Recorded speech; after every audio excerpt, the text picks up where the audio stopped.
1 second. Oh no. I didn't realise it was going to be so bad. Hello everyone and welcome back to my channel. It's a bit of an extra video today because it's my 1 year YouTube birthday. And I thought it's like a little fun thing to do. I know a lot of other YouTubers kind of do it. I thought we'd go back to the very first video I ever made and react to it and see what's kind of changed.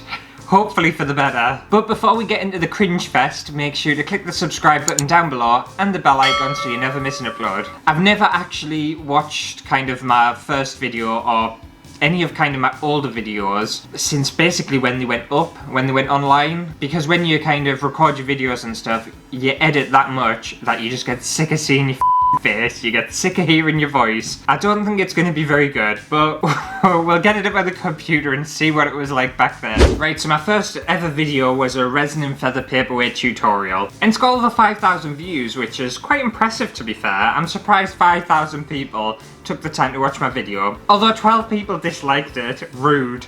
But 62 people enjoyed it, so hopefully it isn't as bad as I remember it being. And by the way, this was the first video I ever kind of made, I ever recorded, I ever edited. I had no idea what I was doing. It's gonna be awful. Okay.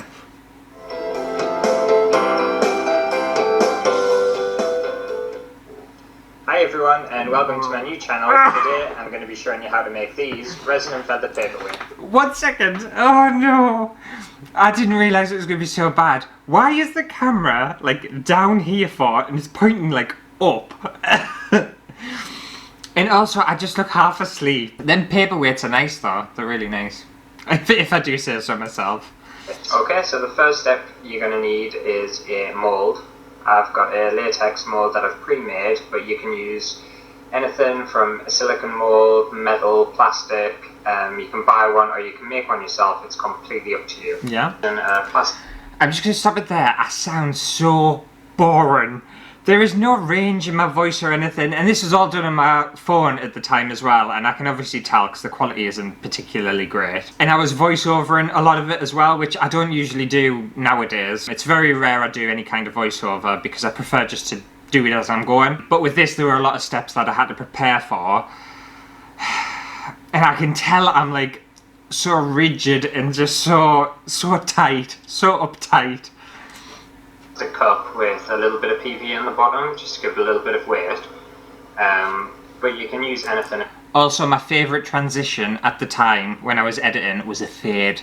For the first good few months of recording, a fade was my perfect kind of transition.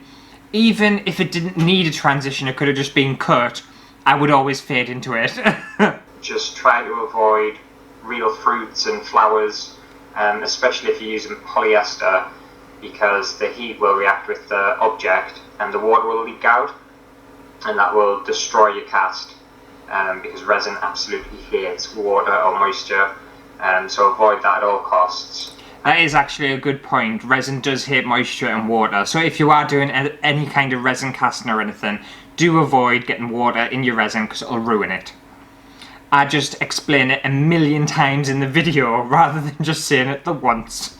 Next, we're going to start mixing our resin. I'm using a polyester resin from Easy Composites, but you can use whatever resin that... Not sponsored, but it is a really good resin. I would recommend that. You've got available fumes, and it's something you really don't want to be breathing in, so make sure it is in a well-ventilated space. You're going to want to mix your resin with your catalyst. I usually as well, like when I'm recording videos, I say a lot because I don't kind of have a script or anything in front of us, so a lot of the things I'm saying is kind of off the top of my head. But back in the day I never really cut them out or anything, so if you ever see any of my older videos and I'm like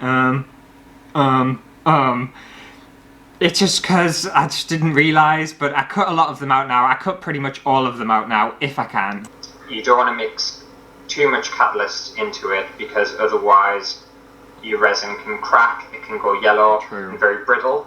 You also don't want to put too little in because otherwise it just won't set. You'll just end up with a gloopy, sticky ball. The resin will shrink. It does shrink quite significantly, so get it all the way to the top as high as you can get it without spilling it. I ended up spilling it anyway, but that's besides the point. Oh, cringy laugh at the thing. I remember that cringy laugh.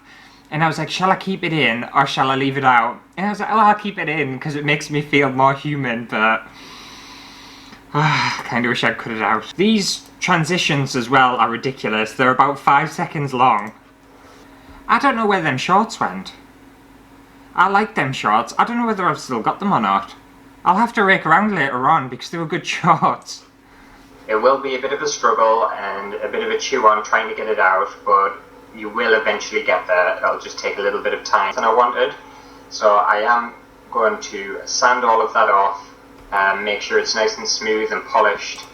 That's me trying to get the camera to focus because I didn't realise if you have autofocus on, if there's not a face there, it doesn't know what to focus on. If you're recording a video or anything and you want a specific object to be focused on, use a manual focus. That's one thing I learned drastically in one of my other videos because I ruined the entire footage because I didn't focus it properly and the whole thing was blurry. I was so annoyed. Because this isn't the surface I want my paperweight to have. So I'll show you how to sand the resin and the paperweight next. You do want a nice smooth surface on it, and you're going to want to sand it. Ah, look at Kane. So for this, I used an orbital sander, power sander. You can hand sand. I just sound like so sick of my life. Like, why is there no variation? Like, come on! And that does take a long time. If you are going to make this kind of paperweight, the sanding process takes a hell of a long time. It took me forever that day, but again, it's kind of an optional step, and if you use a different mold or a different resin, you won't have to do this, but it's a pain in the ass. Of course, great. So the only reason I didn't wear goggles is because they kept steaming up, so I whipped out my sunglasses. But definitely use a dust mask because you don't want to be inhaling all the resin dust particles. I don't know what they do, but I can't Oh my imagine. god, like, shut up! Like, why are you taking so long to explain something? That's a problem I have nowadays as well, to be fair. I over-explain things.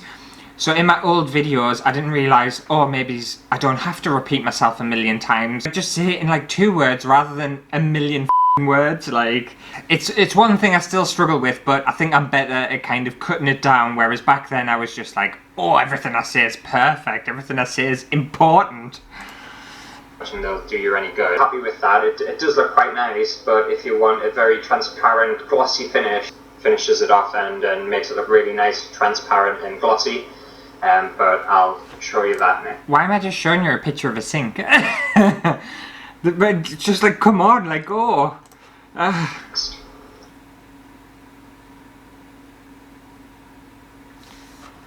My transitions are seriously, they're like 5 seconds long of just black space. Like, what was I doing? And we're finally at the last step, which is now just to apply a thin layer of varnish. Not sponsored. I'm just using a glossy interior varnish from Ronseal, but I just find you have a lot more control with applying it with a paintbrush. You can make sure you get every bit. Once you've done the top bit, flip it over, do the bottom, and then you're done. And you're done. Right, okay, so that's done. I was absolutely exhausted because at the time of this, obviously I was recording for the paperweight video, and then I think I was creating like a painting or something at the time as well, so it was a full day of kind of work and creating stuff, and I was also doing my master's degree at the same time, so I had so much on at that time. And I remember it got to the end and I had to record kind of the outro of the video, and I just couldn't be arsed. I was so tired. I felt like I looked like shit. And the camera's still pointing up at my face. Like, what am I doing? We're finished. And this is the final product. And I think it looks pretty decent. I really like the colour combination. It does look really nice. But I'll leave a long list of instructions down below in the description, so go check that out. And comment down below if I've missed anything out or haven't explained anything properly, and I'll try and get back to you the best I can. Give it a like, subscribe. This is a new channel. I'm just trying something new. It is so a new channel. Support would be really appreciated. And I'll see you in the next video. Alright, bye. Ah, this is when I had outtakes. Bloody hell, that was loud.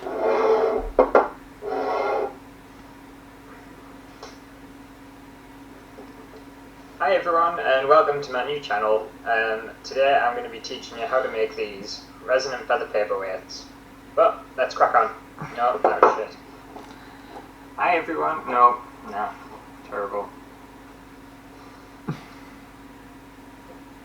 Hello everyone. Today I'm going to be showing you how to make cringe resin and feather paperweights. Right, no, that's shite. Absolutely pulp. The thing is just how awkward I am, like, it was horrible. They're an absolute bitch to get out of the mould. The pain in the arse. You can do it, come on, you can do it. Oh god. I was sweating buckets doing this as well. God for that. Jesus. You know what, it wasn't as kind of bad as I thought it was going to be, but it was just so awkward. I could feel how awkward I was. And that's the thing when kind of you first start recording videos for YouTube and whatnot, you don't realise how strange it is to put a camera there and sit and kind of talk to it as if you're talking to someone. And I remember the first time I ever did it, I was so insecure, I didn't have a clue what I was doing, and it was just so uncomfortable, and it was like that for a good couple of months. I felt very uncomfortable in front of the camera, and now it just kind of, it comes naturally, but there's still times where I feel a little bit uncomfortable or a little bit awkward. And one thing I'll say to kind of anyone who's recording videos or anything, you can fix a lot of things in editing. So if you kind of screw something up or you fluff kind of your lines or you say something you didn't mean to say, you can always like cut it out and edit it and piece it all together. It doesn't really matter too much. Just try not to let it throw you off, because it used to throw me off so much. I used to get so flustered. And whatever you do, if you're recording a video, don't record your video pointing up at your face. What was that angle? What was I doing? It's definitely not the most flattering angle I've ever done, and I'm pretty sure that angle lasts for a while. It lasts a lot longer than it should. Editing wise, I don't think my editing was too bad actually. The transitions were very strange and long drawn out fades, whereas I'm much more kind of doof doof doof now. And I was quite surprised that 12 people disliked it. I don't think it's that dislikable. It's boring, but it's not dislikable. I don't hate it. I think the only thing people would probably dislike about it is the fact that it's 11 minutes of a person with an incredibly monotone voice talking about how to make a paperweight. Whereas I can imagine if you clicked on that video, all you'd want to do is want to know how to make it, and quick as well. But you know what, it wasn't as bad as I thought it was going to be. I thought it was going to be a lot worse. The thing is, I kind of started a YouTube channel because I wanted something a little more creative, a little bit more fun, a little bit more kind of less serious, because I was doing my master's degree at the time and I was just so sick of how uptight and serious everything was, and I needed something a lot more fun. And that's why my earlier videos are pretty serious, and this is how you do this and this is how you make this, and they're quite helpful actually. But that's why a lot of my videos kind of nowadays are just a lot more light-hearted, a lot more kind of entertaining, because I just needed a little bit of fun in my life. And I did record a video of kind of my experiences on university, both undergraduate and postgraduate, and I think I tiptoed around kind of the subject quite a lot, but I had an awful time doing my master's degree. It was horrible. So at that point of life, I just needed something where I could channel my creativity, because I felt like I was on a bit of a break with my art practice, and I still am as well. But it is really interesting to see how far I've come with editing and kind of how you are in front of the camera and stuff. And the thing is, why my channel exists and why it still exists today is because I really enjoy making videos. And hopefully, I know I don't have millions of subscribers and I don't have millions of people watching my videos and stuff, and that's absolutely fine. Like, I don't mind, because I actually enjoy making the stuff that I make. If I didn't enjoy it, I wouldn't do it. And that's what my channel is now. It's kind of an extension of myself and my interests and stuff like that. So the people who do watch, and I know a few of you from in the comments and stuff like that, hopefully you carry on enjoying my content. And again, if you have any suggestions or anything like that, feel free to let me know in the comments below, because I do read them all, I interact and whatnot, and I take it on board as well. And I'm very open to kind of suggestions and criticism and whatnot, unless you call me a then I won't be. But that does it for today's little reaction video, this little extra video during the week. I thought it would be quite fun, and I thought it was. I enjoyed it. I enjoyed reminiscing. And looking back on a kind of time of my life where things were a lot different to what they are now. But if you do want to watch that incredibly boring video in its entirety, I'll leave a link down below in the kind of description box. I wouldn't recommend it though. It's okay, it's got some good helpful tips, but it's not particularly entertaining. And I'll see you on Friday for my regular upload, so I'll see you then. Bye!